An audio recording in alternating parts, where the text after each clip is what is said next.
అవుతుంది కాదు, బట్ చెప్తున్నా కన్విక్షన్ రేట్ తక్కువ. శరత్ గారు చెప్పాలి దీనికి, ఎందుకంటే స్పెషల్ గవర్నమెంట్ ప్లీడరు సార్ పట్టుకుంటున్నారో వదిలేస్తున్నట్టే కదా కన్విక్షన్ రేట్ ఇంత తక్కువ. ఇక్కడ ఒక ఇంపార్టెంట్ విషయం ఉందండి. యాక్చువల్లీ గత ప్రభుత్వంలో కూడా ప్లస్ ఈ ప్రభుత్వంలో కూడా ఈ స్పెషల్ కోర్ట్స్ ఉన్నాయి, ఎన్డీపీఎస్ యాక్ట్స్ ని డీల్ చేసే కోర్టులు.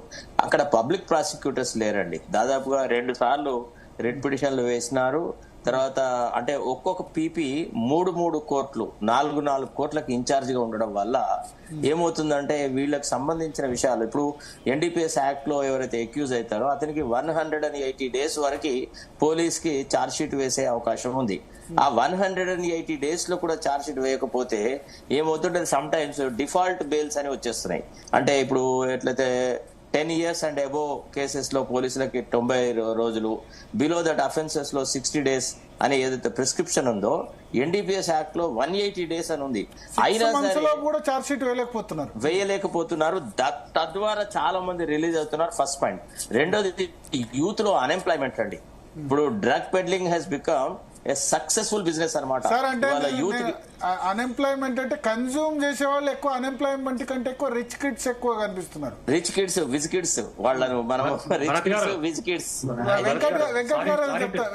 ఇంకొక అంశం మనం చెప్పాలి ఏంటంటే ఇప్పుడు ఫర్ ఎగ్జాంపుల్ ఈ నైజీరియన్స్ ఉన్నారు కదా, వాళ్ళు ఏం చేస్తారంటే ఈ ఫారినర్స్ ఎవరైతే ఇక్కడికి వస్తారో they deliberately involve themselves in one crime.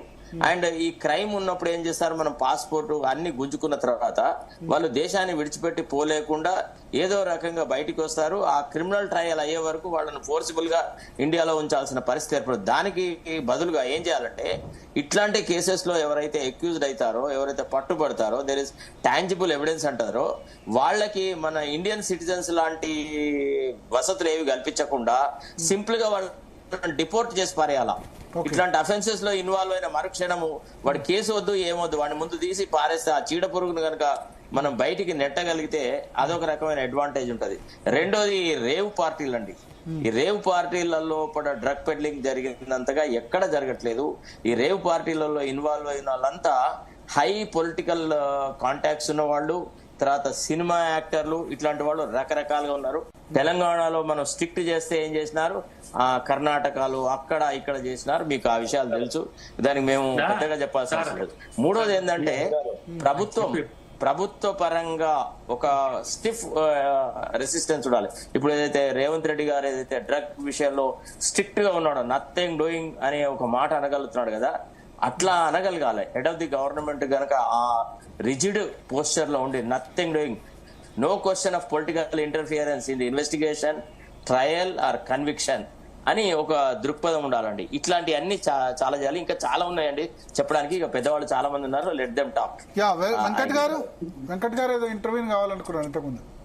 Bharat garu, first thing especially నిన్న ఈగిల్ అనేది తీసుకురానికి, సరే మీరు అన్నట్టు if you are talking about narcotics, drugs, okay, దాంట్లో ఏంటంటే మీరు అన్నట్టు క్రీమీ లేయర్ లేదా ఇంకొంతమంది ఎవరైతే ఉన్నారో film stars, so who have that habit, they go to other countries. But ఇప్పుడు major problem which Telangana is facing is గాంజాయి. బికాస్ డ్రగ్స్ లో ఎస్పెషల్ గా ఈజీగా దొరికేది, అడిక్ట్ అయ్యేది, తక్కువకి దొరికేది ఇబ్బంది పడుతుంది. ఎందుకంటే దగ్గర 40 to 60,000 మెంబర్స్ ని ఐడెంటిఫై చేసి గవర్నమెంట్ ఆల్రెడీ రిహాబిలిటేషన్ సెంటర్స్, అదేంటంటే ఆల్రెడీ విలేజెస్ లో మండల వైజ్ దగ్గర కూడా దట్ జస్ట్ స్మోక్ చేసినట్టు స్మోక్ చేస్తుంది. సో దాన్ని రిస్ట్రిక్ట్ చేయడానికి అది రిస్ట్రిక్ట్ చేయాలి. బికాస్ అది కేవలం అది మూలం. ఇప్పుడు that is the main thing. ఈ రోజు ఏదైతే యూత్ సఫర్ అవుతుండ్రో, అండ్ దాని వల్ల ఏంటంటే normal poor families, middle class families అందరు కూడా దీనికి అడిక్ట్ అవుతారు. అడిక్ట్ అయిన వాళ్ళు మీరు ఇప్పుడు అడిగారు అంటే ఏదైతే క్వశ్చన్స్ కానీ దీనికి సంబంధించిన నైజీరియన్స్, దీనికంటే ఇవన్నీ కూడా ఇప్పుడు మనం టాడీ ఉంది, టాడీలో వాళ్ళు కెమికల్ కలుపుతారు. అవి మన దగ్గరనే 2-3 మెదక్లో 2-3 చోట్ల గవర్నమెంట్, కాంగ్రెస్ గవర్నమెంట్ వచ్చాక పట్టుకుండ్రు. సో కొన్ని మన దగ్గరనే మ్యానుఫ్యాక్చర్ చేస్తుండ్రు. సో ఇవన్నిటిని కూడా రిస్ట్రిక్ట్ చేయాలి. At the same time educate కూడా చేయాలి. We can't restrict a country, వాళ్ళు వస్తున్నారు వీళ్ళు వస్తున్నారు, we can't ఎండోస్ particularly to few persons అండి, అంటే ఇది చేస్తారు అది చేస్తారు అనేది. సో మన వాళ్ళు ఇప్పుడు కొన్ని కంట్రీస్ ఉన్నాయి, లైక్ అరబ్ కంట్రీస్ ఉన్నాయి, ఈ చేసేటోళ్ళు అక్కడ పోతే చెయ్యరు.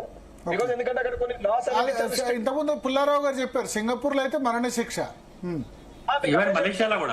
మలేషియాలో కూడా ఎవరైనా బ్యాగ్ లో దొరికినా, ఎవరైనా బై మిస్టేక్ మన బ్యాగ్ లో దొరికినా ఇమీడియట్ గా లోపల వేసేస్తారు. తర్వాత ఎంక్వైరీ అవన్నీ నువ్వు చేసినవా చేయలేదా తర్వాత investigation, because their laws are very strict. So దీని విషయంలో all the states including the central government should look into it. చట్టాల్లో కొన్ని మార్పులు తీసుకురావాలి. దీన్ని కట్టడి చేయాలంటే ఎడ్యుకేట్ కూడా చేయాలి, కంపల్సరీగా కరికులం లో దీన్ని ఇంక్లూడ్ చేయాలి. ఇది చేస్తే ఏమవుతుంది అనేది. సో చేసినప్పుడు ఇవన్నిటికీ కూడా మనకు ఒక సొల్యూషన్ అని వస్తుంది. కంప్లీట్ ఒక సైకిల్ లెక్క చేయాల్సిన అవసరం ఉంటుందండి. ఒకటండి భరత్ గారు, ఒక చిన్న విషయం చెప్పాలా. ఇప్పుడు మనము ఈ అగ్రికల్చర్ లో ఏదైతే అంటే పార్ట్ ఆఫ్ ది కల్టివేషన్, ఈ గాంజా కల్టివేషన్ చేస్తున్న డిస్ట్రిక్ట్స్ కొన్ని ఉన్నాయి. అంటే వాటిని గతంలో మనం మ్యాపింగ్ చేసినాం పోలీస్ డిపార్ట్మెంట్ లో, ఎక్కడెక్కడ ఏ ప్రాంతాలు. వైజాగ్ లో ఎగ్జాక్ట్లీ యా. అయితే మనం ఏం చేసినాం అంటే మ్యాపింగ్ చేసేసి ఆ ప్రాంతాలను ఐడెంటిఫై చేసినాం. There is lot of study done under the previous regime also. What I would suggest అంటే, నేను చెప్పేది ఏంటంటే డిస్ట్రిక్ట్ అంటే ఉమ్మడి జిల్లాల వారీగా డ్రగ్ ఈ గాంజా ఎరాడికేషన్ యూనిట్స్ పెట్టేసేసి వాళ్ళకి టార్గెట్స్ ఇవ్వాలి. 1 year, 2 years ఆర్ 3 years. ఎన్ని సంవత్సరాలలో గాంజా ఎరాడికేట్ చేస్తారు?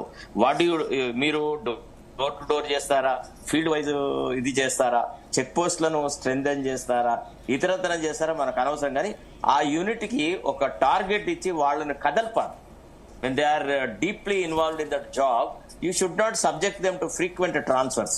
అది అట్లా చేయకుండా కనుక ఖచ్చితంగా టార్గెట్స్. ఇప్పుడు మేము గుడాంబాను తీసేయాలా అని కేసీఆర్ గారు అనుకుంటే, మీరు నమ్మరు, పెద్ద పెద్ద వాళ్ళు ఇన్వాల్వ్ అయినా కానీ గుడాంబాను రాత్రి నాశనం చేసినప్పుడు కమల్ హాసన్ రెడ్డి గారు ఇక్కడ మన దగ్గర తను డీసీపీగా ఉండేవాడు. అంటే చెప్తున్నాను నీకు, there are very many top brass officers మన తెలంగాణలో ఎంతైతే నిపుణులైన తర్వాత డ్యూటీ మైండెడ్ ఐపీఎస్ ఆఫీసర్స్ ఉన్నారో దాదాపుగా నేను వేరే చోట లేరనే చెప్పొచ్చు. మన వాళ్ళు తలుచుకుంటే ఏం లేదండి, ఫ్రీడమ్ ఇవ్వాలండి. ఫ్రీడమ్ ఇచ్చేసేసి పోలీస్ డిపార్ట్మెంట్ కి అడ్రస్ చేయాలా. ఐ రిమెంబర్ ది డేస్, ఇప్పుడు కృష్ణమాచారి అని డీజీపీ ఉండేది. ఎన్టీ రామారావు గారు చెప్పినారు, నాకు I don't want this Maoist business, మీరు ఏం చేస్తారో మీ ఇష్టం వచ్చేట్టు చేసుకోండి, నాకు మాత్రం 6 నెలల్లో ఏడాది లోపల ఇది కర్టేల్ కావాలంటే కర్టేల్ చేసి పారేసినారు. అంటే it all depends on the freedom that you give. ఇప్పుడు ఏమవుతుంది, పొలిటికల్ ఇంటర్ఫరెన్స్ బాగా అయింది పోలీస్ డిపార్ట్మెంట్ లో. అది ఒక్కటి తగ్గిస్తే definitely we can reach the targets అండి.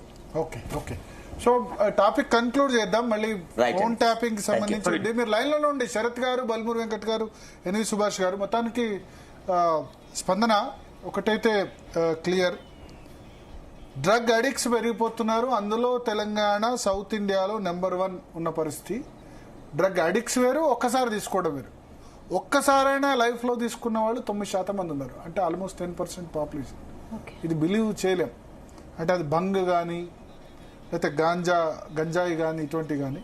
స్కూల్ పిల్లలు కూడా 2 లక్షల మంది అడిక్ట్ అయినారంటే 10 to 17 years మధ్య పేరెంట్స్కి చాలా ఆందోళన కలిగించే అంశం. మనం పోలీస్ అవార్డ్స్ ఇచ్చినప్పుడు నేను సీఎం రేవంత్ రెడ్డి ముందు కూడా ఇదే మాట్లాడాను. స్కూల్ పిల్లలు కూడా పిల్లల్ని పెద్ద స్కూల్స్లో, ఇంటర్నేషనల్ స్కూల్స్లో జాయిన్ చేయాలంటే కూడా ఆందోళనకరమైన సిచ్యువేషన్. సో డెఫినెట్గా ఇది ఓన్లీ ఈ నిన్న యాంటీ నార్కోటిక్స్ డే కాబట్టి, మాదక ద్రవ్యాల వ్యతిరేక దినోత్సవం కాబట్టి చర్చ కాకుండా రెగ్యులర్గా ఇటువంటి అంశాల మీద మీడియా దృష్టి పెట్టాలి, అందరు స్టేక్ హోల్డర్స్ కూడా దృష్టి పెట్టాల్సిన అవసరం ఉంది. చిన్న బ్రేక్ తీసుకుందాం. బ్రేక్ తర్వాత ఫోన్ ట్యాపింగ్ కేసు